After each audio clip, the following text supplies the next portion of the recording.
Yang itu kita akui. Tetapi setelah beberapa bulan dalam kerajaan dan melihat keadaan di lapangan, kita lihat ada beberapa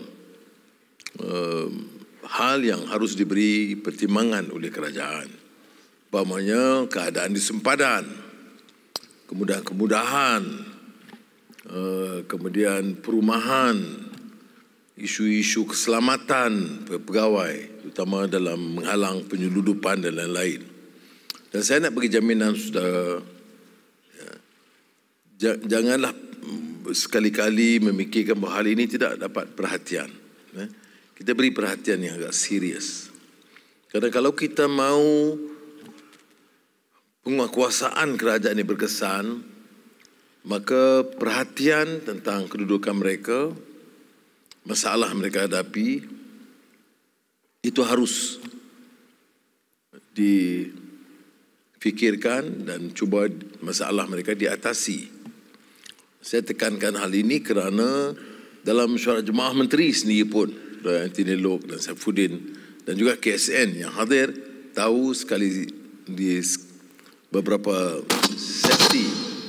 sesi mesyuarat Jemaah Menteri, hal ini dibangkitkan, ya. Umpamanya bila kita dapat lihat umpamanya tindakan APMM dan beberapa custom, immigration yang agak tegas di sempadan, kadang-kadang menghadapi risiko, ugutan, tekanan dan sebagainya. Kemudian kalau di kawasan perbatasan, kadang-kadang kemudahan-kemudahan yang sangat daif, kita berikan perhatian, termasuk sempadan yang penyeludupan, sempadan Perlis, Kedah, Kelantan, tetapi penyeludupan keselamatan seperti Eskom di Sabah dan sempadan sepanjang perbatasan Sabah Sarawak. Saya cuma ambil kesempatan ini untuk mengingat saudara, hal ini diberi perhatian walaupun tidak semua di semua ketika kita umumkan, ya. Tetapi ada langkah-langkah diambil, umpamanya untuk sempadan, untuk pusat, untuk custom, immigration, di sempadan Indonesia, Malaysia, khususnya Sabah Sarawak, kita peruntukkan 1 bilion ringgit. Kerana kita tidak boleh harapkan pegawai kita bekerja dengan sungguh-sungguh, tapi kita tidak berikan sedikit ruang keselesaan kepada mereka. Bukan saja dari segi pejabat, CQ, immigration, custom, polis, tentera, tetapi juga perumahan mereka, kebajikan mereka. Jadi saya mulakan dalam mukadimah ini supaya saudara faham hal-hal ini harus diberi perhatian. Dalam pengendalian usaha kerajaan ni, kadang-kadang kita rasa bukan maksud saya nak salahkan lalu, tapi saya nampak ada kelemahan kita. Apa dia kelemahan kita? Kita kurang beri perhatian tentang masalah di lapangan. Semua kita umumkan banyak-banyak. Baru-baru ini macam kontroversi bila saya bantu soal Felda. Yang benar, pernah diluluskan. Dan ada kertas Jemaah Menteri meluluskan 8.3 bilion ringgit untuk melupuskan hutang peneroka Felda. Ya. Tetapi dalam belanjawan 21-22 tidak ada peruntukan. Jadi walaupun pengumuman pelupusan itu ada, keputusan dibuat, tapi tidak ada tindakan susulan. Itu yang saya bezakan. Maka bila saya jadi Menteri Kewangan minta laporan Felda tentang kedudukannya, pengumuman dibuat, disetujui, diluluskan, tapi hutang peneroka kekal. Ya. Kita tak boleh elaklah semuanya dipolitikkan, tapi saya beritahu yang tanda tangan kelulusan memuktamadkan permulaan pelupusan, bukan kelulusan, perlupusan pinjaman itu adalah akhir bulan Jun sebelum Raya Haji, 990 juta daripada jumlah 83 bilion ringgit. Tetapi dah sampai lapangan, macam-macam lah. Kata Perdana Menteri bohong sebab dah lulus. Saya tak pernah kata tak lulus. Tapi lulus, fulus tak ada. Lulus tanpa fulus, itu tak lulus lah namanya. Macam saya kata, saya lulus peruntukan 1 juta tambahan kepada custom. Lulus. Tapi peruntukan tak sampai-sampai, 3 tahun. Dia lulus tanpa fulus. Jadi dia tak lulus namanya. Tapi tak apalah, saya nak cuba terangkan contoh dia. Sebab itu, kalau kita lihat umpamanya, apa tumpuan kita tahun ini? Semua kita, termasuk bidang penguasaan, ada anak-anak di sekolah. Hampir kebanyakan sekolah, terutama di pinggir bandar, sekolah-sekolah di mana ramai keluarga miskin yang dikatakan urban poor, dan desa, itu tandas rosak semua. Ya. Tiap sekolah tanpa kecuali, anak-anak kita belajar dengan kemudahan tandas asas yang tidak dapat dipenuhi. Tak kira lagi fan rosak ke, atau lampu rosak ke, ya, dan kemudahan-kemudahan lain tidak ada. Jadi terpaksa kita siapkan satu, yang tadi sempadan saya sebut 1 bilion untuk nak perbaiki tandas, termasuk klinik-klinik desa yang digunakan oleh keluarga kita, terutama di luar bandar. Kita perlu satu tambahan lagi 1.4 bilion ringgit. Inilah saya katakan, madani ini hanya bermakna kalau ada perasaan ihsan, ya, rahmah, ya, dalam isu kenegaraan dan tata kelola, ya, yang kita lakukan. Tanpa perasaan ihsan dan rahmah, dia tak jalan. Seperti tadi Ustaz Abdul Samad, salah seorang pendakwah terkenal Indonesia, kunjung ke pejabat saya. Dia minta berjumpa, je saya jumpa. Jadi kita bincang hal-hal, ya, dakwah dan politik dan kerja profesional dan jabatan itu apa? Itu untuk kerana kasih sayang, menyempurnakan tanggungjawab kita kepada keluarga, kepada masyarakat, kepada negara. Mengapa? Kerana ada rahmah, ada sikap ihsan, ada pertanggungjawaban. Dan ini yang disebut, yang selalu saya hadam dan popularkan, hadis Nabi Muhammad SAW. Kita kerja tu, niat itu kena. Mengapa kita keras menolak penyalahgunaan kuasa, keras menolak rasuah? Kerana kita kasih kepada sistem negara kita. Kita cinta kepada Malaysia. Kita nak selamatkan negara kita ini daripada kekayaannya dirompak, memperkayakan sebilangan kecil, dan yang lain itu terlantar. Negara yang khazanahnya besar, kekayaannya banyak, tetapi tak terurus dengan baik kerana salah urus, kerana penyelewengan, kerana tamak haluba, kerana nafsu sarakah. Sampai bila pun tak dapat kita jamin keselesaan hidup kepada rakyat. Sebab itu dalam hadis Nabi Muhammad SAW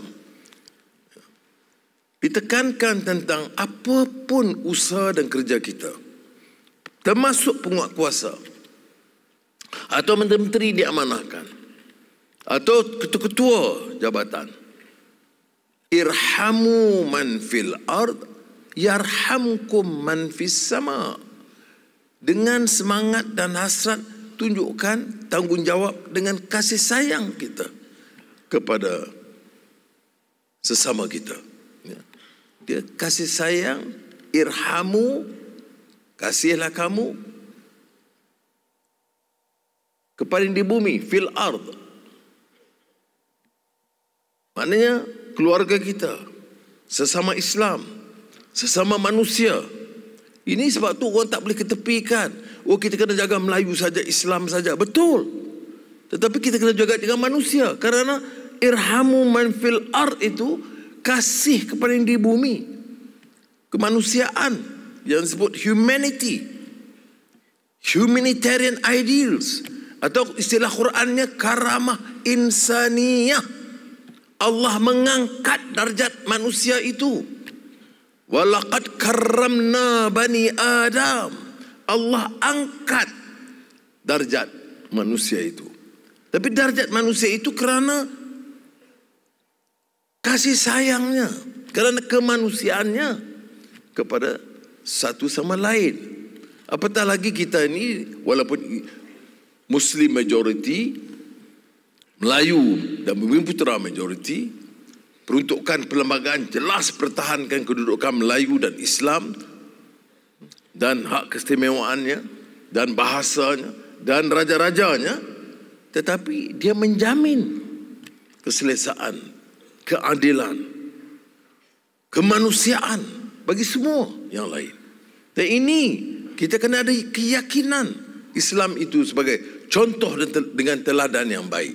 Jadi kalau kasih yang di bumi, Muslim, manusia keseluruhannya, haiwan di muka bumi, pohon-pohon, tumbuh-tumbuhan, dan bumi yang kita pijak, bukit bukau, tanah yang kita pijak, kalau kita tunjuk kasih sayang di situ, tak boleh zalim sesama manusia, tak boleh zalim kepada haiwan, tak boleh musnahkan pohon-pohon jika tidak perlu, tidak boleh musnahkan bukit bukau, habis bukit-bukit diceroboh. Kesannya kerusakan kerana tidak ada keseimbangan. Dan bila banjir yang lebih merana, yang menimpa malapetaka itu kebanyakan yang golongan miskin. Golongan kaya, golongan atasan jarang sekali terkesan dengan masalah banjir. Jadi bila kita kata pertahankan dalam bidang penguatkuasaan ini, nak selamatkan manusia daripada nafsu serakah orang yang gelojoh, mencuri harta, memunggah kekayaan, sama ada bala itu dengan izin atau tak izin, banyaknya itu dikuasai oleh penyakau-penyakau. Dan kerana kesannya esok kepada rakyat di bawah. Itu sebab kena dengan semangat kasih sayang. Irhamu man fil ard. Kalau ini dilakukan, apa sambungan hadis itu? Irhamu man fil ard, yarhamkum man fis sama. Nescaya yang di langit akan mencurahkan rahmat dan kasih sayang ke atas kamu. Jadi kalau gitu dah rahmat kasih sayang atas kamu, tak payahlah minta allowance tambahan. Itu tafsiran itu tak betul. Kerana yang kita minta itu hak kita. Yang kita minta itu yang munasabah. Ini kita nasib lah.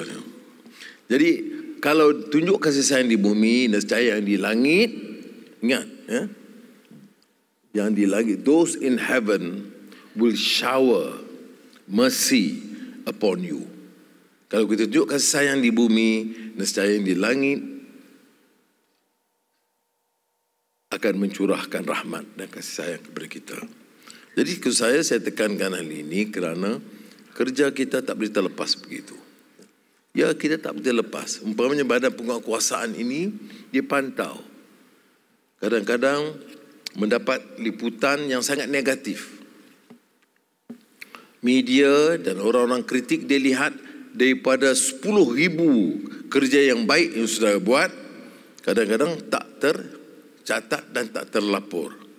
Ada 3 kesilapan, itu muka halaman depan dalam media. Tapi tidak menggambar. Sebab itu bila berlaku umpamanya kes seperti mana immigration di KLIA baru-baru ini, saya turun untuk menyatakan bahawa saya tak boleh nafikan ada mungkin satu kelompok kecil yang salah, tetapi tidak boleh nafikan kerana saya lihat ada 15 kaunter dan saya pergi itu lawatan mengejut. Semuanya beroperasi. Maknanya semua kerja dengan baik. Dan Oleh yang demikian, kalau kita nak lapor, saya boleh kata, saya patut lapor, adil mengatakan 15 kaunter semuanya beroperasi dengan baik. Walaupun ada laporan tentang beberapa petugas yang mungkin belum disiasat yang melakukan kesilapan. Barulah adil. Ni kalau tidak laporan ni seolah teruk benar yang berlaku. Kebetulan bila lalu di situ, itu yang saya lihat custom scanner pengimbas di KLIA yang rosak 6, satu beroperasi. Tentulah saya menegur, saya kata patut hal ini diperbaiki segera. Sekarang dah baik semua dah 7 tu mana? Dah 7 selesai. Dah kena maknanya terima kasih banyak.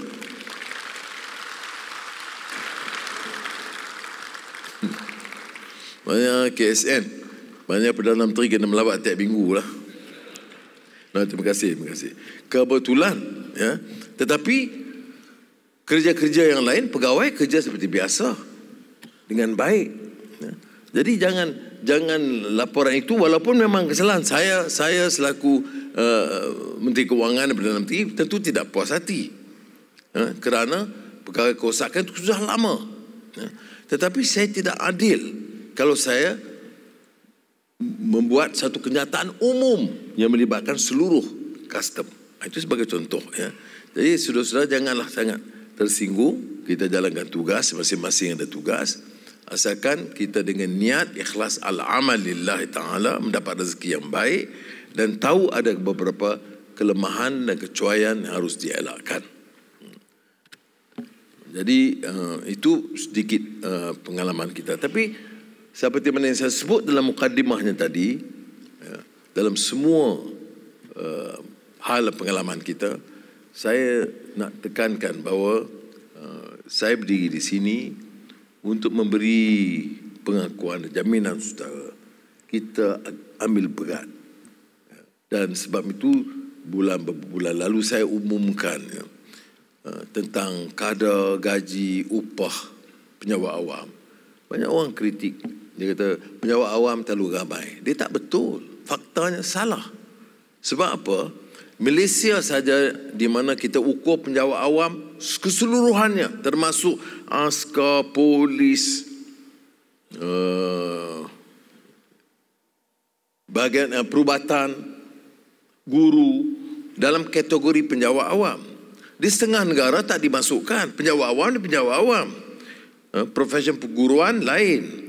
Tentera dan polis tak dimasukkan. Jadi bila kita masukkan semua, nampaknya besar. Jadi saya ingat, mulai sekarang kita bila kita sebut, harus dibetulkan. Bukan kita nak sorok, bukan kita nak ketepikan, bukan kita nak nafikan bahawa harus ada usaha ke arah itqan fil amal, untuk strive for excellence, untuk baiki. Tetapi jangan kita anggap Malaysia dah cukup dah, daripada 32 juta penduduk terlalu ramai penyewa awam. Singapura tak ukur begitu. Dia tak masukkan tentera dan polis. Dan kita jumlah, ya, jadi maknanya jumlah kita seolah-olah terlalu besar. Itu satu hal. Walau bagaimanapun, sama ada dimasukkan jumlah ini atau tidak, ya, kadar upah dan elam penyewa awam itu masih dianggap rendah. Ya. Dan saya akui itu. Dan setelah 10 tahun lebih sekarang, belum ada pun jawatankuasa yang harus dipenguruskan oleh Perdana Menteri untuk mengkaji semula sistem skim saraan penyewa awam. Maka insya-Allah dalam 1-2 minggu ini, lepas PRN kot, sebab tunggu, boleh sabar seminggu, boleh dah. Terima kasih. Saya akan mengkongsikan mesyuarat pertama dengan KSN, KPPA dan beberapa menteri dan pegawai untuk meneliti keseluruhannya, ya, skim perkhidmatan dan saraan penyewa awam, dan melihat keupayaan kewangan kita, bagaimana kita boleh perbaiki dan tingkatkan. Dan saya akan cadang supaya peningkatan itu berperingkat. Kerana kekangan kewangan sekarang, kita tak boleh buat skim untuk peringkat. Umpamanya 2024 terus naik, tak boleh. Mungkin kita naik secara berperingkat melihat kepada keupayaan ekonomi. Tetapi saya nak saudara yakin, insya-Allah Anwar di sini bagi jaminan saya akan berikan apa saja yang mungkin dan mensabah dan adil kepada penjawat awam.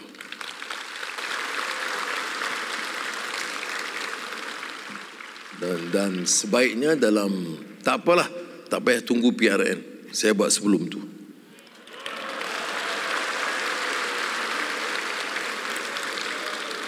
Kalau lambat tetap tarikh lambat, itu salah KSN dan KPPA.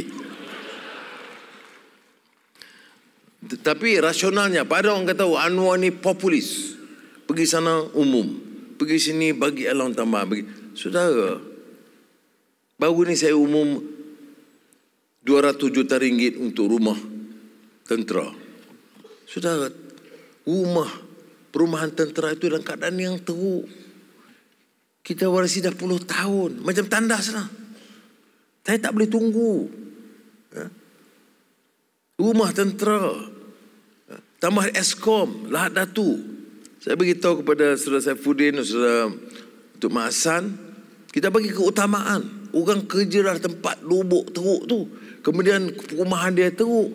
Kemudahan asas teruk. Pejabat Eskom pun sewa rumah kedai saja.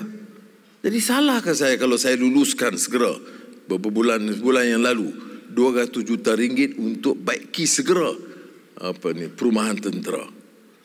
Bukan nak bangunkan semula pun tidak baiki. Guna kor kejuruteraan tentera, baiki tandas rumah dia, pintu rumah dia, bumbung yang bocor. Itu peringkat awal. Dan hari Sabtu bila dah pergi ke tentera, Saifuddin nak marah. Dia kata polis ni macam mana kita tinggal pula. Bila pergi polis, sahabat-sahabat saya di penjara Sungai Buloh dah teks lah. Saya ramai pejabat dan kawan-kawan di penjara ni. Jadi dia berangkai dia. Jadi maknanya insya-Allah hari Sabtu saya tengah selesaikan keperluan semuanya dengan KSP dan saya akan umumkan di Sungai Petani tentang perumahan PJA dan polis. Penjara ni kemudian sikit tak apa. Penjara tak boleh. Sebab kawan-kawan penjara ni kalau di Sungai Buloh dia jadi keluarga dah. Jadi saya agak lulus nanti. Saya akan luluskan segera beberapa kawasan. Kawan-kawan saya penjara ni dia ambil kesempatan. Kan dia kenal Anwar kawan dia dulu. Dia bukan kira saya Perdana Menteri dah. Dia kata Anwar ni you umum tentera, you tak tahu ke ini kita di penjara perumahan penjara Sungai Buloh ni pintu berlekang, tandas rumah saya ada 2, 1 rosak. Tak boleh fikir kok kami dulu jaga you baik. Terus dia ungkit. Kerana sekali saya pernah bawa, dia kata cucuk kodok masuk bilik you, tahu tak? Dia ungkit cucuk kodok, balasannya 10 juta kena repair. Tapi tak apa sebenarnya. Kita sahabat tetap sahabat. Jadi insya-Allah lepas polis ni hari Sabtu saya pergi pula perumahan penjara. Dah custom gaduh pula dah. Jadi maknanya JPJ tak nak bagi sebab dia banyak cek kereta saya dulu. Tak. Saya tak pernah ada masalah JPJ. Maknanya hal-hal ini hal yang basic. Saudara, saya dalam pentadbiran ini saya nak saudara kerja jauh lebih baik daripada apa yang sudah pernah kerja dulu. Itu hasrat saya. Saya cuba bagi contoh, saya kerja pun sekuatnya walaupun umur dah nak mencecah 76, saya nak kerja macam mengalahkan orang yang umur 40 macam Anthony Loke. Okey? Dan saya nak supaya saudara-saudara bayar penguasaan ni begitu juga. Jangan bagi peluang. Kalau orang ada penyeludupan, kalau orang tak peduli. Saya tak peduli pangkat dia, kekayaan dia, saya tak peduli. Kita ikut peraturan dan undang-undang. Kalau saudara ada orang ganggu, gugat kerja saudara, saudara boleh teks saya dan saya akan pastikan, saya akan pertahankan hak saudara. Pada negara ini rosak sistem. Kalau orang tu kedudukannya tinggi, dia boleh buat apa saja. Buat kenyataan apa pun saja. Fitnah bagaimanapun, semua lepas. Tak boleh. Negara ini mesti tegak sebagai negara hukum. Kalau yang kecil-kecil kita pantau soal rasuah, yang besar-besar yang ambil bilion-bilion jangan kita lepaskan. Sebab itu saya ucap tahniah kepada Tan Sri Azam dan seluruh pasukan SPRM. Kerana keberanian. Dia tidak mudah. Tidak mudah. Saya pun tahu saya tidak mudah. Ya, saya Perdana Menteri, tapi saya tahu tidak mudah. Nak berdepan dengan yang orang yang ada bilion-bilion, pengaruhnya besar. Macam-macam mereka boleh lakukan. Macam-macam dia boleh kontrol. Dia boleh beli media sosial. Dia boleh jaga kepentingan media. Ya. Dan dia boleh beli orang untuk mempengaruhi pendidikan mereka. Dia boleh beli undi. Tapi saya kata saya dah terima jawatan ini. Saya dah hadapi, jalani liku-liku hidup yang senang dan getir, banyak yang susah. Saya nak pastikan dengan kerjasama dan sokongan kawan-kawan dan saudara, kita jalankan amanah dengan sebaiknya supaya saya nak selamatkan Malaysia dan angkat semula martabat negara ini. Baik, saudara.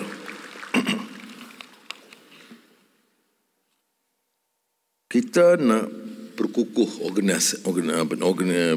struktur organisasi dan laluan kerjaya kepada pegawai dan anggota skim penguat kuasa. Beza perkataan ini, penguat kuasa. Bukan je kuasa, kuat kuasa. Dan oleh itu, kita dah ambil keputusan, belajar dari pengalaman setengah-setengah balai polis tu masih guna typewriter lama. Scanner selalu rosak. Ya, kemudahan-kemudahan asas banyaknya lemah. Maka kita beri kelonggaran kepada semua jabatan ini. Ya. Dalam kemudahan keperluan asas itu kita bagi kelonggaran untuk membeli peralatan, memperbaikinya dalam konteks keupayaan keuangan segera yang kita luluskan untuk tahun ini. Mula sekarang, kalau ada hal-hal yang saya sebutkan tadi itu diperbaiki sekarang, dan Ketua Pengarah dan KSU harus kemukakan segera supaya kita boleh selesaikan tahun ini juga. Ya.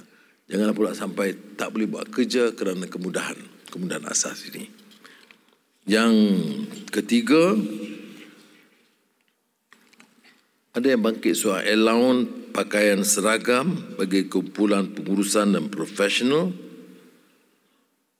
kerana jumlah yang diberikan ini kadang-kadang tak setimpal, harganya lebih, jadi sudah kena tampung wang sendiri. Uniform ini keperluan yang diwajibkan, sudah bukan pilih, sudah wajib. Jadi kalau belanja itu lebih daripada had yang ditetapkan berdasarkan keputusan jabatan masing-masing, termasuk Angkatan Tentera Malaysia, Polis Diraja Malaysia, Suruhanjaya Pencegahan Rasuah Malaysia, Jabatan Penjara Malaysia, Jabatan Perkhidmatan Kuarantin dan Pemeriksaan Malaysia, dan Kementerian Perdagangan Dalam Negeri dan Kos Hidup. Ini implikasi kewangan untuk tahun ini sahaja 5.5 juta ringgit ditambah. Kalau 5 juta tak ada siapa tepuk, 5 bilion.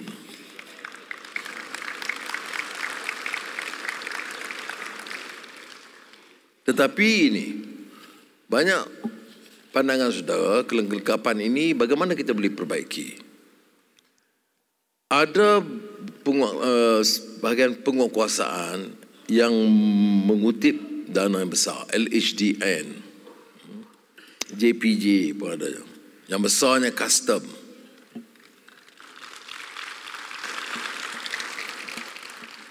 Dah tepuk, saya tak umum lagi, tak payah. Jadi saya setuju untuk tahun ini, 6 bulan ini, kita peruntukkan 100 juta ringgit untuk semua ini, membantu mereka melengkapkan apa saja keperluan di pejabat atau jabatan mereka. Ini satu permulaan yang saya ingat bermakna kerana ini kali pertama. Maknanya yang sudah kutip 100 juta itu ditahan untuk keperluan jabatan-jabatan keseluruhannya bukan satu, keseluruhannya. Tetapi untuk berlaku adil, kita terpaksa juga beri kepada penguatkuasaan yang tidak ada pulangan hasil. Tanggungjawab besar juga. Ya. Jangan pula oleh kerana dia bawa hasil LHDN dan custom, dia bawa hasil besar.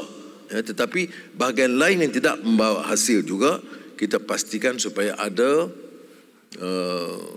peruntukan khas yang diberi kepada jabatan tanpa perlu membuat permohonan dan peruntukan tahunan. Dengan cara ini sudah boleh persiapkan jabatan itu juga lebih kemas lagi. Dan ini saya dah beritahu KSP supaya dapat disegerakan. Jadi sudah boleh harap supaya peruntukan ini boleh diterima selewat-lewatnya akhir minggu depan. Boleh ke?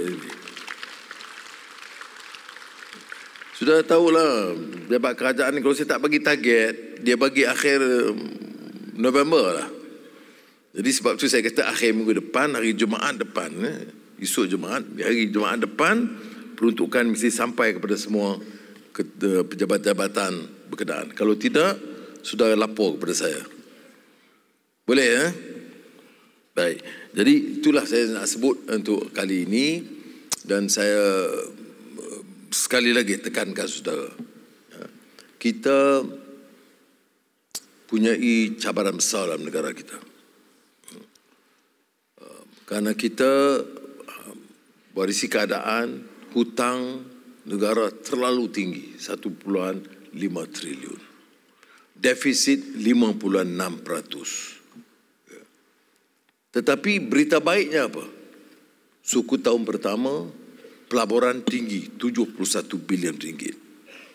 Pertumbuhan ekonomi negara lebih tinggi daripada negara China, Singapura dan Indonesia, 5.6%. Inflasi tiap bulan kian rendah, 28%. Pengangguran berkurangan, melainkan pengangguran di kalangan graduan dan orang muda agak tinggi sedikit. Hanya kita terpaksa berdepan dengan masalah kejatuhan ringgit. Walaupun berlaku di seluruh dunia, tetapi ringgit itu agak tercabar. Di antara lain kerana kadar faedah kita rendah. Di antara yang paling rendah di rantau ini. Jadi bila dalam dialog mahasiswa mereka tanya, saya kata kalau saya ada $1 million Amerika Syarikat, saya nak buat simpanan tetap. Malaysia atau Singapura atau Indonesia. Pulangan di Indonesia dan Singapura lebih tinggi kerana OPR dia itu jauh lebih tinggi. Walaupun sistem di Indonesia tak panggil, di Singapura tak panggil OPR. Tapi kalau saya naik kadar faedah, peniaga kecil, rakyat akan terbeban. Peminjam hutang rumah akan terbeban. Kalau saya tak naik, ringgit jatuh sedikit. Jadi kalau tanya saya sebagai yang bertanggungjawab, di antara ringgit jatuh sedikit dengan beban kepada rakyat, saya pilih untuk menyelamatkan rakyat daripada kedudukan ringgit. Tetapi saya percaya, baru sebentar tadi saya menemui Richard Lee. Richard Lee di antara peniaga paling kaya di Hong Kong. Saya bincang dengan dia. Dan minat dia untuk melabur di Malaysia bertambah. Minggu depan rombongan oleh Ketua Hong Kong dengan rombongan tertinggi akan datang ke Malaysia untuk membawa mesej pelaburan besar-besaran di sini. Jadi selagi kita dapat menarik pelabur seperti ini, saya percaya kita dapat selesaikan masalah ekonomi induk. Tanggungjawab kita bukan soal naikkan faedah.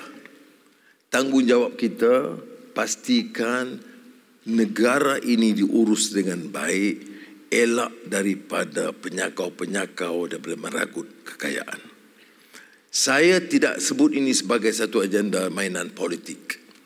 Saya pegang sekarang, saya di antara orang pengkritik kerajaan paling kuat dulu. Sudah pun tahu, tak payah saya sebut. Tapi bila lihat fail-fail sekarang, saudara tahulah bahawa kita warisi satu sistem yang benar-benar rosak.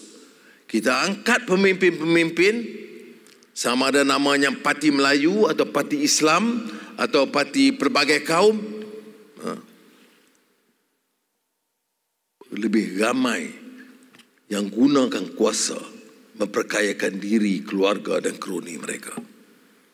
Bercakap berdega-dega, jaga Melayu, jaga Islam, jaga negara. Tetapi masing-masing punya kekayaan berbilion-bilion ringgit. Sebab itu bila orang jerit kuat-kuat nak tolong Melayu, saya tengok muka-muka ini, kalau betul-betul dia kaya, saya kata betul nak tolong Melayu. Ahlan wa sahlan, silakan. Harta kamu berbilion itu serah kepada orang Melayu setengahnya. Kamu ada kekayaan apa? 5 bilion? 2 bilion? Okey, serah 1 bilion. Balik kepada rakyat. Kerana dari mana kamu dapat 5 bilion? 2 bilion? Ada seorang mantan menteri meninggal, rebutan kekayaan di antara keluarga dia, ibu dia dengan isteri dia. Kekayaan 2 bilion.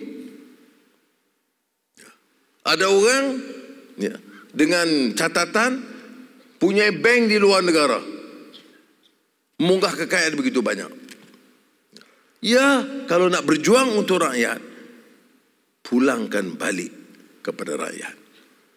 Barulah kita boleh selamatkan negara ini. Tapi sementara kami di sini, saya nak jamin apapun serangan yang mereka boleh lemparkan, satu perkara yang saya nak jamin saudara, dan saya tidak akan tolak ansur sama sekali. Saya tidak akan izinkan negara ini dan pemimpin-pemimpin untuk menggunakan kuasa mencuri harta rakyat dan merosakkan negara. Dan saya pohon kerjasama saudara. Saudara itu mata rantai dari apa yang saya bicarakan. Kalau saudara pegang satu amanah penguatkuasaan dalam negara kita. Jadi sekali lagi saya ucap terima kasih. Wassalamualaikum warahmatullahi wabarakatuh. Setinggi-tinggi terima kasih diucapkan kepada Yang Amat Berhormat Perdana Menteri Malaysia di atas satu penyampaian amanah yang benar-benar jujur dan menyuntik semangat bagi keseluruhan warga agensi penguatkuasaan Malaysia. Terima kasih sekali lagi.